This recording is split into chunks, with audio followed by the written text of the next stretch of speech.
Ang Ecclesiastes po ay talagang napakasarap pag-aralan at basahin. It can be very profound and yet very down to earth and practical.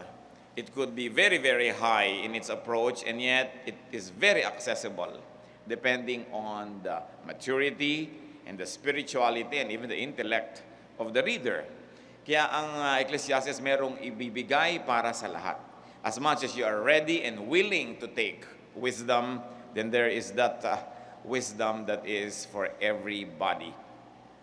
Sa sandali pong ito, ating pag-aaralan ng chapter 12, which is the last chapter of this very powerful and short book. At ang pamagat ng ating pag-aaral ngayon, what is truly meaningful? 11 chapters na kasi sabi siya ng sabi, meaningless, meaningless. Meaningless nga ba yun? Ba't pa isinulat kung talagang meaningless? It is a figure of speech that drives us to ask the very important question, so what is truly meaningful? Ecclesiastes 12:1. Pinag-aralan na natin at natingnan natin yung kabataan, ang pagsikat ng isang tao, ang kanyang mga ginagawa, ang kanyang mga accomplishment. And in chapter 12, we face old age and we face this last stage of a person's earthly life. Ecclesiastes 12:1. Remember your Creator in the days of your youth, before the days of trouble come and the years approach when you will say, I find no pleasure in them. So kailan daw maganda na simula na alalahanin ang Panginoon sa kabataan? Keep your Creator in mind while you are young. In the years to come, you will be burdened down with troubles and say, I don't enjoy life anymore. And it can happen to many people around us. Na yung dating mahilig mag-collect ng antique, wala nang gana. Yung dating mahilig mamasyal, tinatamad na rin. Yung dating mahilig magbihis, gusto na lang maginhawa. Nawawala ng gana ang mga tao sa ilang bagay na nung maaga-aga pa ay gustong-gusto nila. So ang gusto na nga may akda dito, alalahanin ang ating may likha bago dumating yung panahon na yon. Solomon is telling us to remember our Creator. And to remember our Creator is to remember the purpose of creation. It is very important that the purpose of creation is remembered. To fellowship with God at early and various stages of life. To be fruitful. Pag sinabing alalahanin mo ang lumikha sa'yo, ibig sabihin, alalahanin mo kung ba't ka nilikha. Ba't ka ba nandyan? Na itatanong ba natin sa atin yan sarili, bakit nga ba tayo nandito? Bakit nga ba tayo ipapanganak, maglalakad, lalakas, hihina, pagkatapos ay gagraduate sa buhay na ito? Meron bang saysay ang lahat ng yan? To remember the Creator is to remember why you were created in the first place. And one of the reasons is to fellowship with God. So that God can love us and we can love God, and love can live in us, and we can live by God's power. Of course, another purpose is to be fruitful. Pag tinignan natin lahat ng nilikha ng Diyos, nakadesenyo na mabunga, dumami. Kahit prutas, maraming buto para dumami. Kahit mga hayop, marami silang ipinapanganak o marami silang nagiging anak. Kahit na sino ang gusto, lumami. Ang damo gusto kumalat siya. Ang puno gusto lumaki yung sanga niya. Kaya nagkakaroon tuloy ng inevitable competition because every living creature was designed by God to self-propagate. So kailangan mabunga ang buhay. At ipinaliwanag ng husto ni Solomon that one of the greatest purposes of life is for us to enjoy life whenever and as much as you can. At kung binanggit niya yung youth, to remember your Creator in the days of your youth, it means, well, you must enjoy life in all stages of your life. And that you must never forget in the enjoyment that you're accountable, that God will bring you to judgment. But such prospect of judgment should not stop us from having a full life. It should only inspire us. Pag sinabing judgment, hindi lang yung huhusgahan yung masama. Paghahanapan din ng Diyos yung walang ginawa at hindi nag-enjoy. Sasabihin ng Diyos, binigyan kita ng tenga para makinig ng maraming bagay, mga musika, binigyan kita ng mata para marami kang makita, binigyan kita ng mga kamay para marami kang magawa, paa para marami kang marating. Anong ginawa mo sa buhay mo? Sinayang mo ba lahat yan? Binigyan kita ng talent para kumanta, para magsulat, para maglingkod. Binigyan kita ng kakayahan, binigyan kita ng kayamanan para ka mag-share at mag-enjoy din naman. Anong ginawa mo sa buhay? Hindi ito naiisip ng mga kabataan. Siguro kung ikaw ay below 25, bihira mong maiisipan na, ano nga ba ang pakakahinatnan ko? Kasi madalas ang iniisip lang ng tao from day to day, from week to week, ano bang gimmick bukas, ano bang gagawin ko next time, ano bang isusuot ko sa ganitong event. Pero yung pagtanda, kadalasan, pagka matanda ka na, tapos marami kang hindi nagawa, at medyo huli-huli na ng konti, doon mo maiisip. Kaya ipinaiisip na ni Solomon sa bata pa lang ang ganito mga bagay. Ang wisdom ay hindi para lang sa matatanda. Kasi mas kailangan nyo ng bata para ma-i-apply sa mahaba pa niyang buhay na darating. Katulad ng isang tula ni Robert Herrick na naalala ko nung high school and I like to share with you. To the virgins to make much of time. Yung virgins dito is equated with singleness or being legally single. Gather your rosebuds while you may. Old time is still a-flying. And the same flower that smiles today, tomorrow will be dying. Sabi, ipudin mo na, mamitas ka na ng mga bulaklak habang kaya mo dahil lumilipad ang panahon. Yung bulaklak na nakingiti ngayon, bukas lanta na. So habang nakangiti yan at maganda yung bulaklak, this is the time to blossom if you are the flower, or this is the time to collect the flower if you are the collector. The glorious lamp of heaven, the sun, the higher his getting, the sooner will his race be run, and nearer his to setting. Pinunta naman sa araw ang usapan.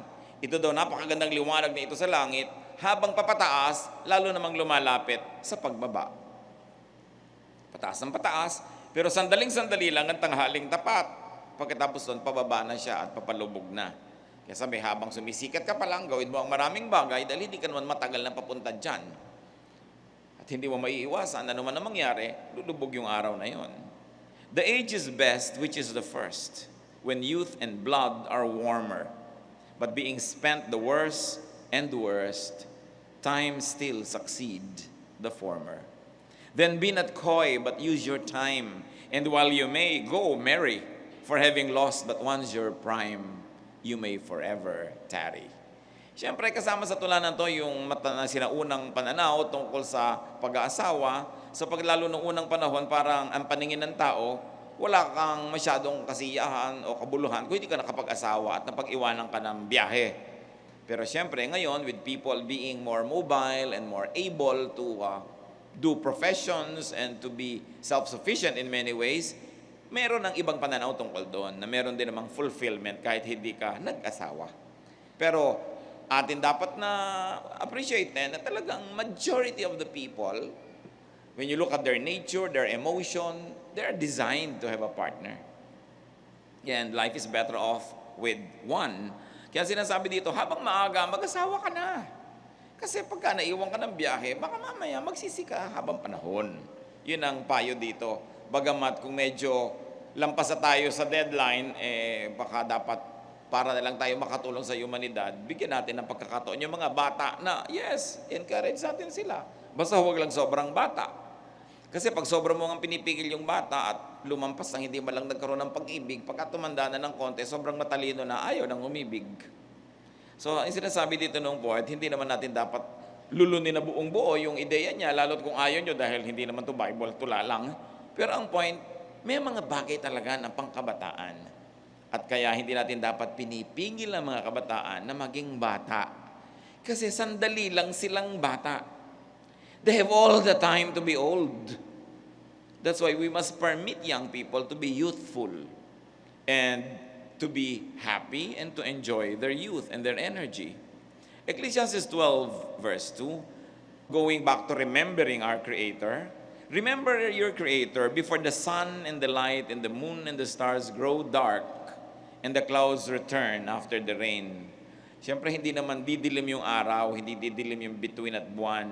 Ang sinasabi dito, alalahanin mo ang iyong manlilikha bago lumabo ang mata mo. Someday the light of the sun and the moon and the stars will all seem dim to you. Rain clouds will remain over your head. Dumarating yun. Siyempre, lumalabo ang mata ng tao pag tumatanda. Ang sinasabi ni Solomon, remember God, remember life, and remember to live before you get too old to see well. Ngayon, kung matanda na tayo at malabo na yung ating mata, pero marami na kayong nakita sa buhay, huwag nang sumama ang loob nyo kasi sulit na. Nakakita na kayo. Pero dapat payagan natin yung mga young people to see life. To fly if they have wings. To go places. To experience things. Dahil bagay pa yung health nila sa ganung mga karanasan. Enjoy far sights while young and enjoy near sights when old. Kaya makikita natin yung mga pagbata pa, malalayo ang mga tingin. Pag tumatanda na, medyo lumalapit ang mga pinagagagawa. Hindi naman tayo tinatanggalan ng pananaw at paningin, inaiiba lang yung na-enjoy mo. Kaya dapat ang tao walang bitterness. Hindi mo sasabihin, ay tumatanda na ako, malabo na ang mata ko. Because you, once upon a time, ang linaw-linaw naman ang mata mo nung bata ka, talagang darating yung panahon na yon. Ang kuminsan lamang, dapat ka mag-compensate kung naubos at naubos ang youth mo, wala ka malang nakita, wala kang natingnan. That's why poverty is a terrible enemy. Because many people aren't able to hear and see and experience many beautiful things simply because of poverty. Kaya kalaban ng tunay na pagiging makadiyos ang kahirapan. Ang tunay na pagiging makadiyos, we create wealth and share wealth. We give people opportunities. We are industrious and we make money so that we can be mobile and we can do things as God has designed us to be mobile and to enjoy His creation. At kung tumatanda na tayo, what do? You reinvent sight, enjoyment over time. Kung hindi mo na makita yung malalayong bundok dahil matanda ka na, what do? You wear glasses, you improve what can be clinically improved. At kung hindi na talaga, sabihin mo nang ang dami ko na rin amang nakita, so tititigan ko na lang ngayon yung malalapit kasi ito ang kaya ko ngayon.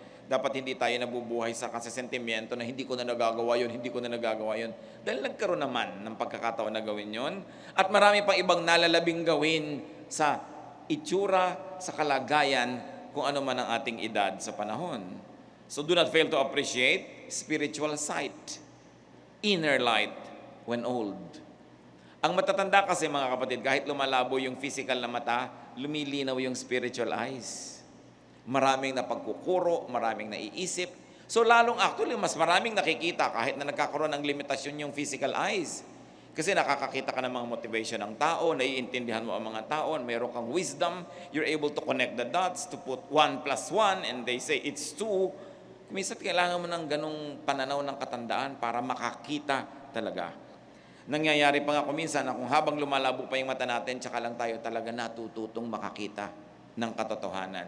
And in that case, hindi yun kalugihan. Naiiba lang yung skill mo, naiiba yung iyong capacity. Ecclesiastes 12:3, remember your Creator when the keepers of the house tremble, and the strong men stoop, when the grinders cease because they are few, and those looking through the windows grow dim. Again, ang sinasabi, alalahanin mo ang manglilikha bago humina ang iyong mga buto, bago ka mapayuko na dating ikaw ay erect na erect, bago umuga at matanggal ang iyong mga ngipin, at bago muli na naman lumabo ang iyong mata. In other words, remember your Creator before your body depreciates physically. Sabi nga ni Paul, well, outwardly we are wasting away, but inwardly we are being renewed. At yan ang kagandahan ng umiidad na nasa Panginoon. Kahit humihina ang ating katawan, lumalakas ang ating espiritu. At kahit parang naluluma ang ating physical body, araw-araw pwedeng mabago at maging batang-bata ang ating espiritu. Because we can always be renewed in the Lord. Anong isa sa mga major lessons niyan? Eat hard food while young and enjoy soft diet when old. Huwag baligtarin. Ang maganda lang mga kapatid, para tayo patuloy na masiyahan sa buhay, kahit anong edad natin, do what your physical condition at the moment allows you to do. And do not worry and be sad about what you cannot do. Dahil hindi ka naman mauubusan ng gagawin. Ibagay sa panahon ang enjoyment. Remember your Creator when the doors of the street are closed and the sound of grinding fades. When men rise up at the sound of birds, but all their songs grow faint. So, alalahanin daw ang Panginoon pag dumadating na ang mga panahon na ito, panahon ng pagtanda. When the ears become deaf to loud sounds, but extra sensitive to soft sounds. Bakit nga ba naman ang umiidad, sinisigawan mo na, hindi ka pa marinig, pero konting kaluskos, nagigising. Sabi, you become very sensitive to soft sounds, but you are deaf to loud sounds. Sabi, remember God when these days happen. Why? Para hindi ka mawala ng pag-asa, hindi ka malito, at hindi ka magdamdam o manimdim o mawala ng saya. Kasi nasabi dito, remember not what you cannot do, but remember your Creator. Anong ibig sabihin na pag lumalabo ang mata mo, humihina ang iyong katawan, nagkakaroon ka na ng mga sakit? Anong ipinapaalala? Sino? Yung lumikha. Hindi ipinapaalala yung mga hindi mo nagawa, hindi pinapaalala yung mga regrets mo sa buhay, hindi siya sabing isipin mo ang mga namimiss mo, hindi sabi, remember your Creator. And it's very, very loaded, brothers and sisters. Kahit kabata, may sakit ka, remember your Creator. Nag-fail ka sa isang exam, remember your Creator. Nabigo ka, nasaktan ka, remember your Creator. Dahil yun ang gamot sa ating lungkot, sa ating hinanakit, sa ating panghihinayang, at kuminsan sa mga takot natin at kawalan ng pag-asa. Kaya tayo nawawala ng pag-asa, kaya tayo nalulungkot, kaya tayo nanghihina. We remember the devil. We remember fears. We remember what we don't have. We remember what we lack. We remember our weaknesses. Pero ang sinabi, remember your Creator. Itanim nyo sa isip nyo yan, mga kapatid. Sapagkat kung hindi pa kayo dinadalaw ng mga moments na mahirap na mag-isip, nangungulila ka, nalulungkot, natatakot, na insecure, pag dumating yon, isipin nyo, oo nga pala, ang sabi ng Ecclesiastes, remember your Creator. Pagka hindi ka na makanguya, remember your Creator. Pag mayroon kang karamdaman, nahihirapan kang lumulon, remember your Creator. Pagka may mga nagfe-fail na mga bodily organs mo or parts of your body that are not as healthy, remember your Creator. You know why? He created your body. He knows what's going on. At mahirap mang isipin, mga kapatid. At mahirap kuminsan maunawa. Pati yung pag-depreciate ng ating katawan, kalooban ng Diyos. Kasi kung 300 years old ka na, ang lakas-lakas mo pa. 700 years old ka na, ang lakas-lakas mo pa. Gusto mo ba yun? Paano? Nung si Adan at si Eva nagkasala, apparently, ang original plan para sa kanila, eternal life. Ibinigay ng Diyos ang Espiritu niya sa alabok. Nung yung alabok, na samahan ng Espiritu ng Diyos, naging human being, naging tao. Di dapat ang ganda-ganda. Parang si Satanas, perfect, sabi sa Bible, until iniquity was found in him. O biglang may sira, may damage. Anong sabi ng Panginoon? Naku, kumain ng ipinagbabawal na prutas ang tao. Nagkasala na rumihan. Bantayan ang tree of life. Diba? Kung baasahan nyo yung Genesis. Bantayan ang tree of life. Baka sila lumapit, pumitas doon at mabuhay sila habang panahon. So hindi kalooban ng Diyos na ang tao na nasa katawang ito, nasa lupa at nasa alabok, mabuhay forever. Sabi niya, hindi. Kailangan magwakas ang panahon na yan. Kaya sinabi niya, the days of man will be 120 years. At sa isang ibang part sinasabi, the days of man will be 70 years. No? 60 years, 70 years. At kung sobra at binagpapala ka, madagdagan pa. In other words, kung ano man yung numerical issues na yan, and that is not our concern now, hindi kalooban ng Diyos na yung Espiritu niya tumira sa lupang katawan na ito forever kasi na-damage ng kasalanan. Nagkaroon ng imperfection. Kaya sabi niya, hindi.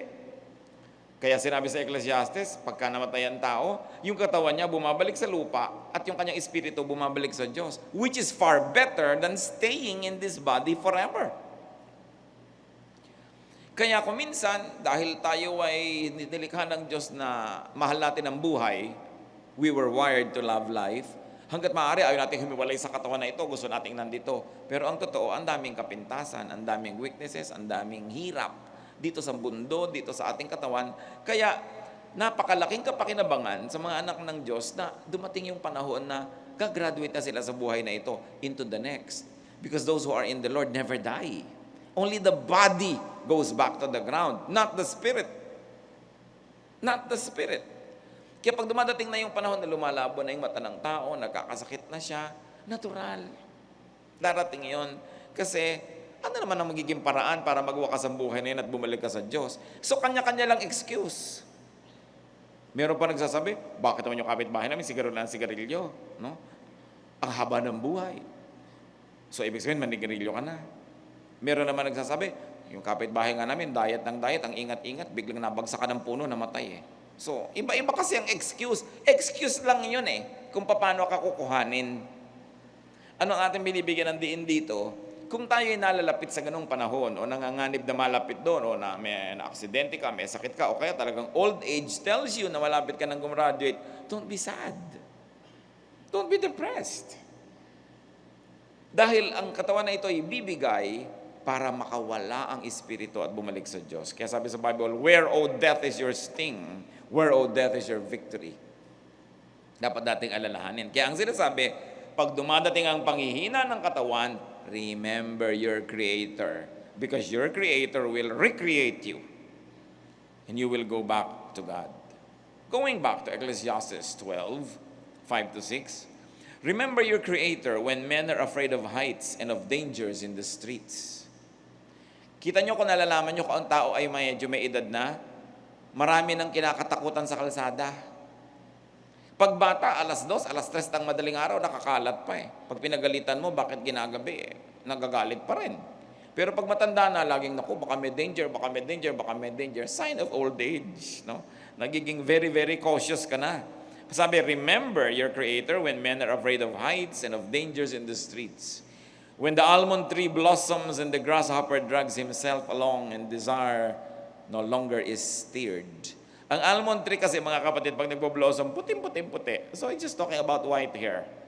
So remember your Creator pag bumuputi na ang iyong buhok. Then man goes to his eternal home, and mourners go about the streets. Remember him before the silver cord is severed, or the golden bowl is broken, before the pitcher is shattered at the spring, or the wheel broken at the well. Mga ritual ng funeral, no? Sabi, bago kayo gumawa ng kung ano, no, remember him pag mangyayari ito.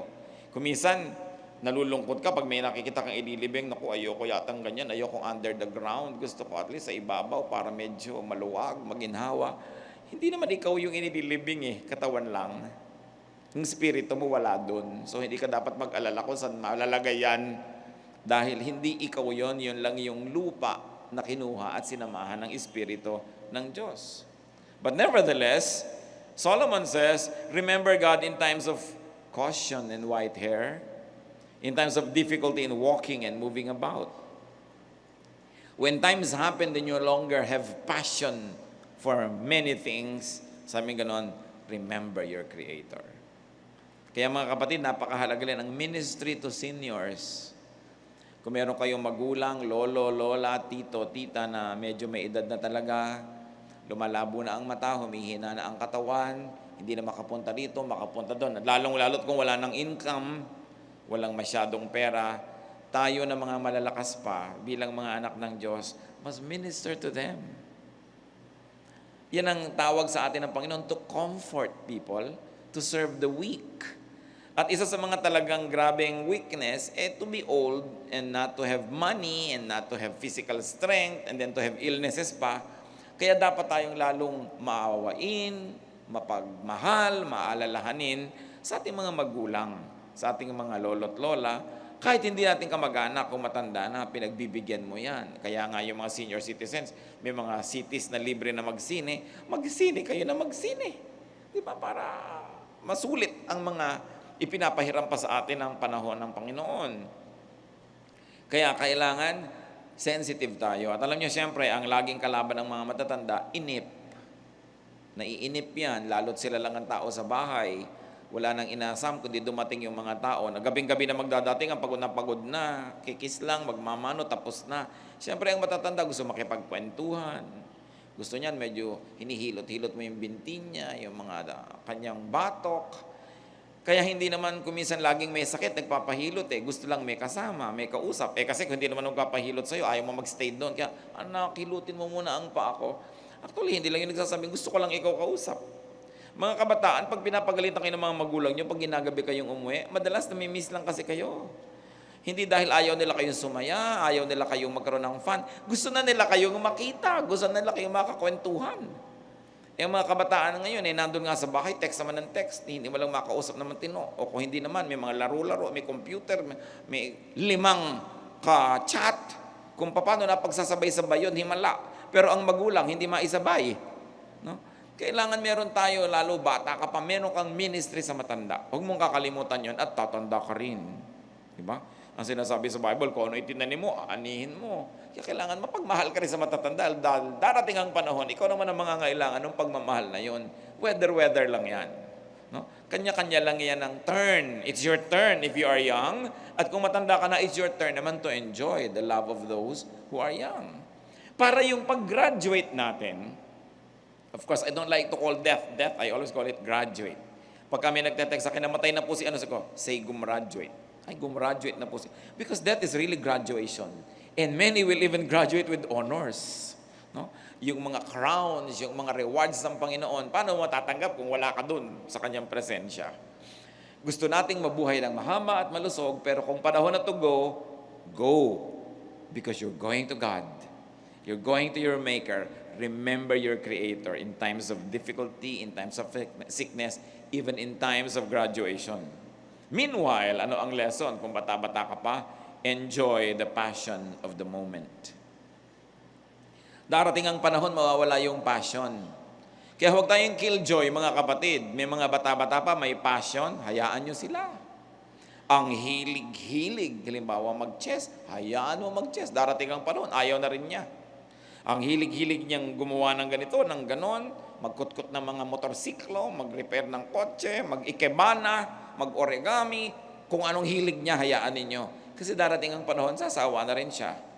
Kailangan, masabi man lang niyang, nagawa ko naman yung gusto ko nung may lakas pa ako. Kaysa lagi siyang nagsisising, kung may nagawa ko lang sana yon, sana may nangyari sa akin. Kaya dapat tayo supportive of each other. Alam niyo po yung mga tumatanda, siyempre ang kalaban niyan talaga, inip, lungkot, insecurity. And then you begin to really grasp your mortality. Nagiging real sa iyo yung concept of death. And if you don't look at that with the Creator in your mind, you will be depressed. No? Kaya marami sa mga matatanda naghahanap ng diversyon. Huwag natin silang pigilin. Buti nga may diversyon. No? Kesa sa naman sila malungkot, mag-isip, mag-alala, magbingo. Kung yun ang kaligayahan niya, no? Basta hindi naman niya ninanakaw yung pantaya. No? Kaya mayroon naman mga matrons, gustong mag-dancing. Ano naman kung mag-dance siya, basta hindi naman siya nangangalod niya. Ano naman ang masama na sumaya siya sa buhay? Ano naman ang masama na mamasyal kung gustong mamasyal? Kaya yung diversyon, minsan pag hindi mo naiintindihan yan, dahil masaya ka, kontento ka sa buhay mo, may energy ka pa, akala mo nagsasayang siya ng panahon. Pero kaysa naman magtirinta siya at nakatingin siya sa araw na ganon, mabuti nang may diversyon. Kaya mga magulang natin, kung wala masyadong pera, supplyan nyo para makapag-diversyon. Makapamasyal, makapunta dito, makapunta doon. Kaysa naman sa nag-aabang na lang sila, nakaritin sila ni kamatayan. Alam nga namang yun na lang ang gawin mo sa buhay. Kailangan inabutan ka ng kamatayan na nagbubugi. O kaya ay kumakain, namamasyal. At sulit na kamatayan yung nang-enjoy ka. Kaysa inabutan kang handang-handa na, nakasuot ka na talaga pamburol, dahil wala kang ginagawa sa buhay. Kaya ang mga tao, mga kapatid, halimbawa may sakit, hindi makalakad, buhatin ninyo, i-wheelchair nyo, ilabas nyo ng bahay. Ipasyal nyo sila, paarawan, ministryan. And God loves that. No? Yung ganong klaseng ministry. Kaya nakita nyo sa Bible yung balon, namatay bigla yung anak, lungkot na lungkot. Naawa si Jesus, binuhay tuloy yung anak. Sabi, uy, bumangon-bangon ka dyan, aga-aga mo namatay, walang mag-aalaga sa nanay mo. Siyempre, mas masarap at dapat yung anak ang naglilibing sa magulang kaysa yung magulang ang naglilibing sa anak. Mahirap naman yun lalo. Kaya mga anak, meron tayong duty na magpalakas ng katawan, mag-ingat. Dahil kung hindi ka nag-iingat, nagpapabaya ka, baka bigla kang mamatay, maunahan mo yung magulang mo, masakit naman nun para sa magulang. Kaya may duty tayo to keep ourselves healthy and alive so that we can continue to minister to our parents. Huwag kayong judgmental sa mga may diversyon. Alam nyo nga yung iba, at of course, hindi ito ngayon excuse. Kaya yung mga iba ang tanda-tanda na magkakaroon ng boyfriend na bata, kung byuda naman siya, ano naman ang problema mo? Bakit? Diba? Hayaan mo. O kaya, byudo, ang girlfriend niya, ang bata-bata, chismisan ng buong barangay, ang bata ng girlfriend. Inggit lang kayo, no? Kasi naman, kung matanda ka na, alam mo gusto pag girlfriend mo, aakayin mo rin, lalagyan mo ng salon pass, no? Kaya gusto mo medyo bata-bata para makalimutan mong matanda ka, sumigla ka rin, sumaya ka, at inaasahan mo naman na maaalagaan ka niya pagtanda mo. Kaysa kukuha ka pa ng super tanda. Siya namang bata, gusto yung matanda kasi siguro, abandoned child. Hindi lumaking may magulang. Di nagkamagulang siya. Ito namang si matanda, nagkaroon ng taga-akay na partner sa buhay. Two less lonely people in the world.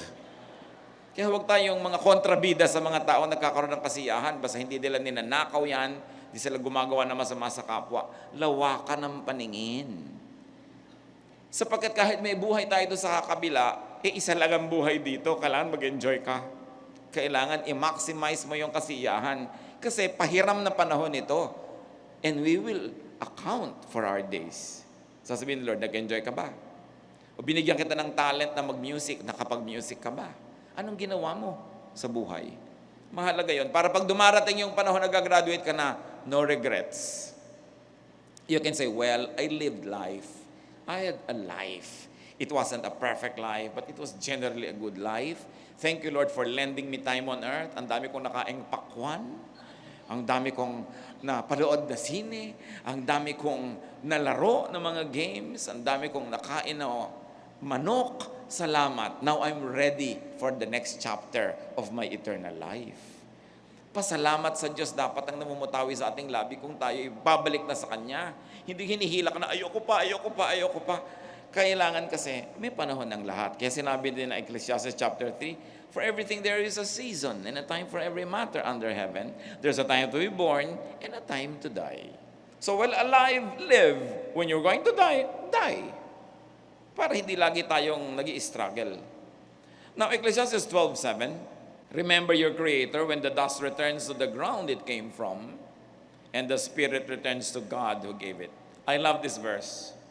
This is one of my top 5 favorite verses.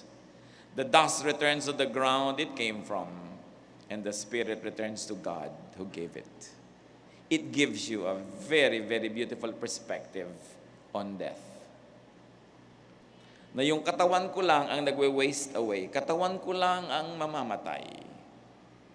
Ang totoo, hindi naman mamamatay kasi yung kinain mo mga vitamins, phosphorus, zinc, magbabalikan yan sa ground, magiging papaya uli. No? Makakain siya ng mga kung ano-ano, may pakinabang uli ang Diyos, nare-recycle. Yung spirit mo, babalik sa Kanya. The separation of body and spirit, the return of the spirit to God, is the greatest journey. The greatest. Ewan ko kami mga tao nasasabik na gumraduate. Ako rin naman, hindi. Kumbaga, okay na to die is gain, pero mag to live is Christ na muna tayo, no? Habang pwede pa. Pero pag dumating na talaga, it's really the greatest journey. It's the fastest transition. In times of weakness of the body, in times of old age, remember your Creator, and you will be filled with joy instead of fear.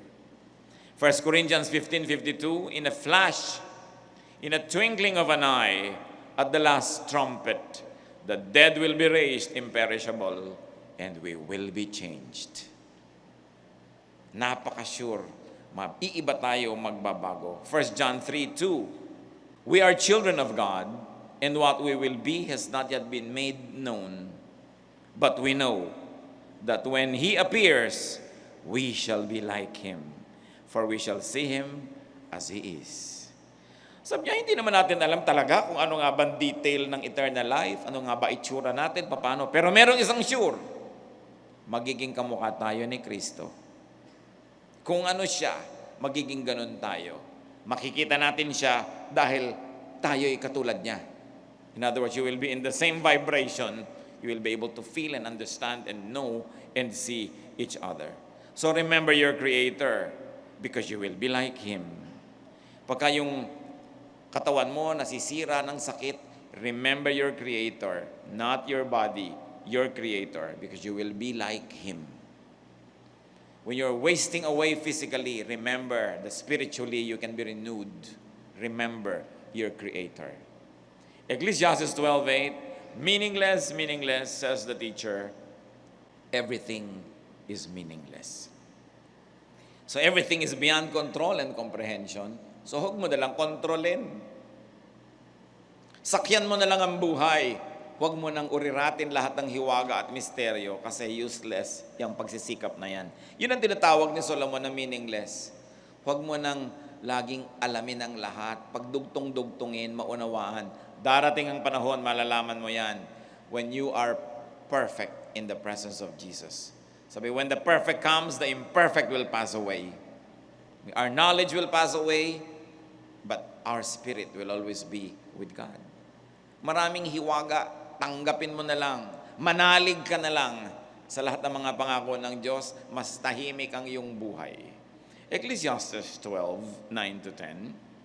Not only was the teacher wise, but also he imparted knowledge to the people. He pondered and searched out and set in order many proverbs. The teacher searched to find just the right words, and what he wrote was upright and true. At yan ang binasa nating nakaraang 12 chapters.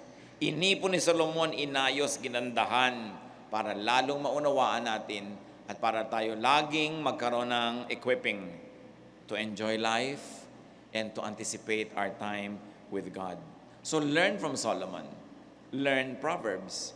Kahit sa mga Tagalog Proverbs, Proverbs ng ibang lahi, ibang bansa. When I try to go to other countries, you know what I buy? I buy books of their Proverbs.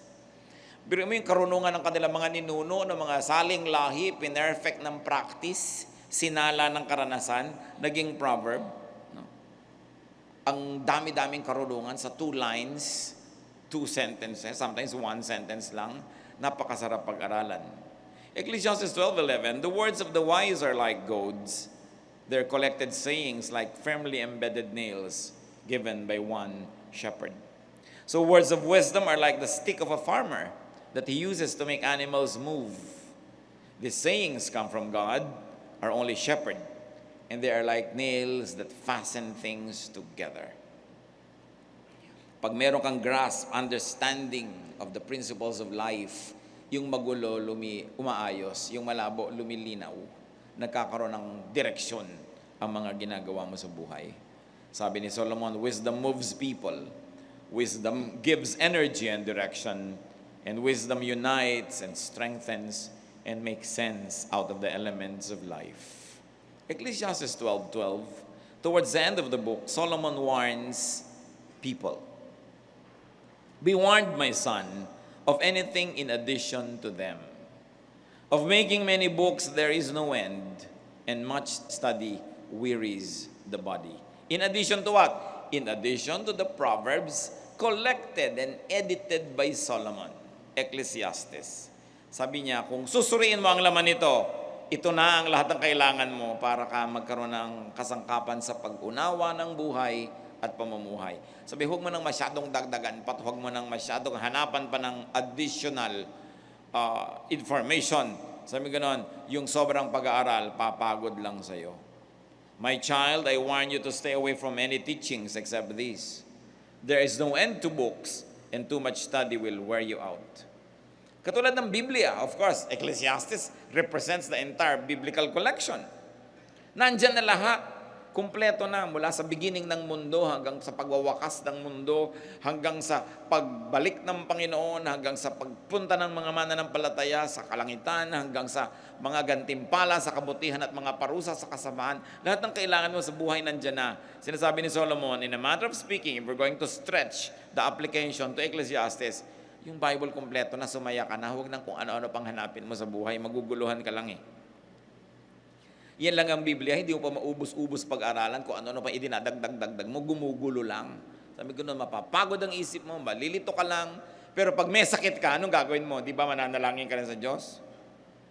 Pagka nasa aeroplano ka, may turbulence, kailangan mo ba yung kung ano-anong pinagbababasa mo? Di ba tatawag ka sa Diyos na iligtas ka? At kung magwawakas na yung buhay mo, di ba magpapaligtas ka sa Diyos? Anong kailangan mo? Konti lang. Nandito na yan, sabi niya ganon. Focus on this collection of wisdom and you're all right. So be selective in studying and absorbing schools of thought. Choose the ideas that give you peace, joy, and happiness. Listen well. Maraming mga ideya, maraming filosofiya, maraming mga isms, maraming mga pananalig, maraming mga haka-haka, maraming mga palabas sa TV, maraming mga programa, maraming mga libro.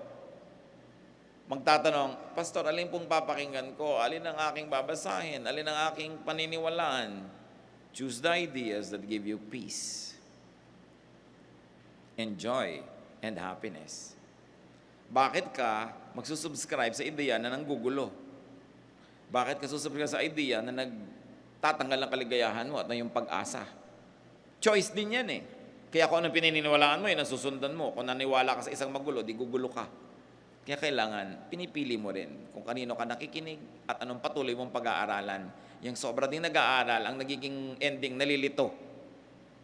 Kaya kung tahimik ka na, tumahimik ka na lang, practice what you know. Put into practice all the beautiful ideas of your faith instead of doing so much study that only wearies your spirit. Ecclesiastes 12:13 to 14. Now all has been heard. Here is the conclusion of the matter. Parang wow, ano talaga ang conclusion of the matter?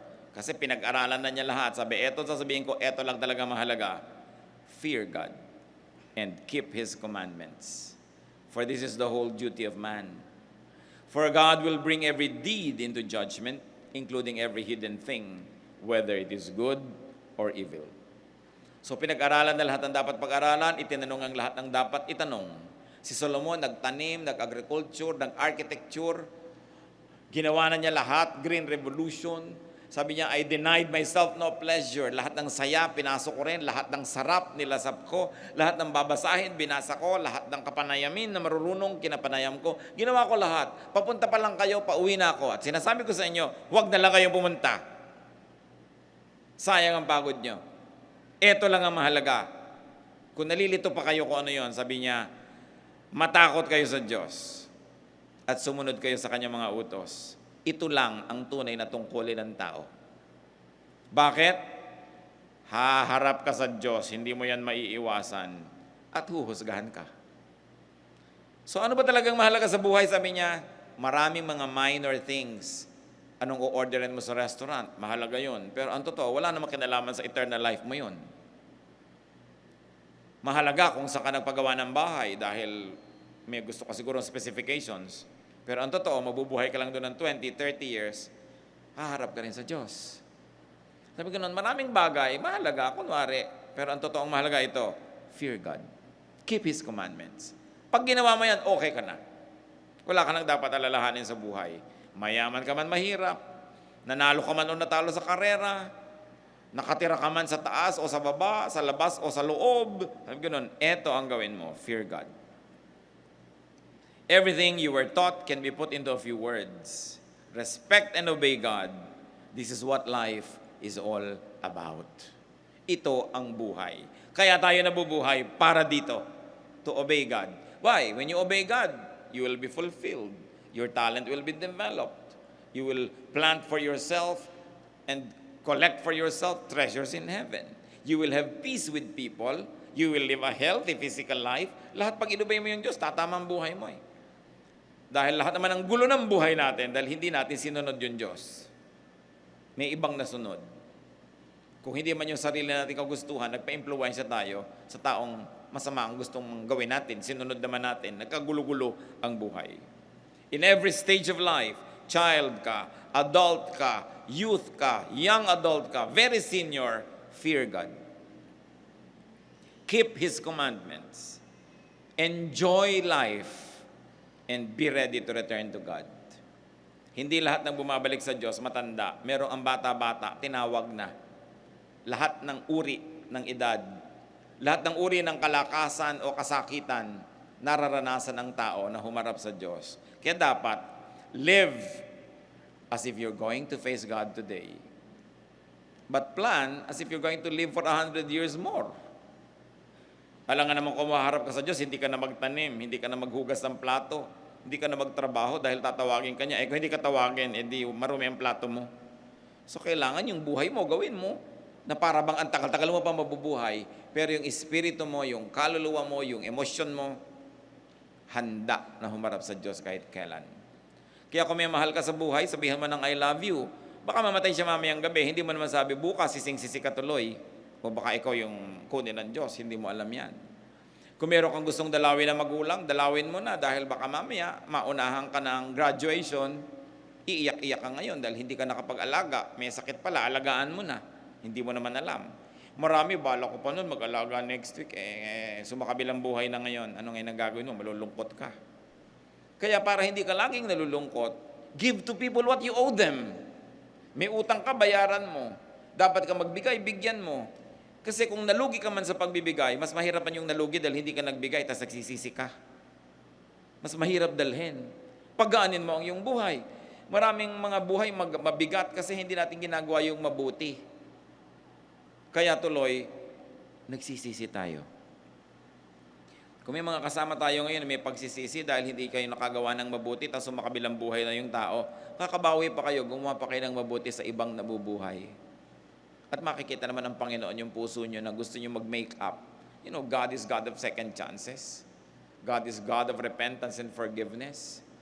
Kung meron tayong mga kabutiang hindi nagawa, tapos sumakabilang buhay na yung tao, ibigay nyo sa iba. Ganon din yun. Dahil mahal din ng Diyos yung tao na ginawa nyo, tulad ng yung kung sino man yun, a-appreciate din ng Panginoon yun. Ang mahalaga, gawin natin yung dapat gawin para wala tayong pagsisisi. Walang bigat. Kung may mahal tayo sa buhay na kinuha ng Panginoon, nalulungkot ka lang dahil amimiss mo, pero hindi yung sising-sisi ka dahil hindi mo man lang naalagaan, hindi mo na mahal, hindi mo nagawa ng paraan. Dapat ganon. Kahit mag-asawa, minsan naghihiwalay na magkagalit sa umaga, sasabihin sa hindi bale, pagluluto ka na lang siya mamayang gabi. Kung bigla siyang nahulog sa imbornal at nadala sa China siya at hindi na lumutang, lumamig na yung niluto mo, wala pa siya, sising-sisi ka. So huwag kayo naghihiwalay na magkagalit. Mag-asawa, magkapatid, magulang. Hindi mo pwedeng sabihin, di bale, babatiin ko na lang siya pag nakita kami. Paano kung di na kayo nagkita? Don't keep a record of wrongs. Always do what is best.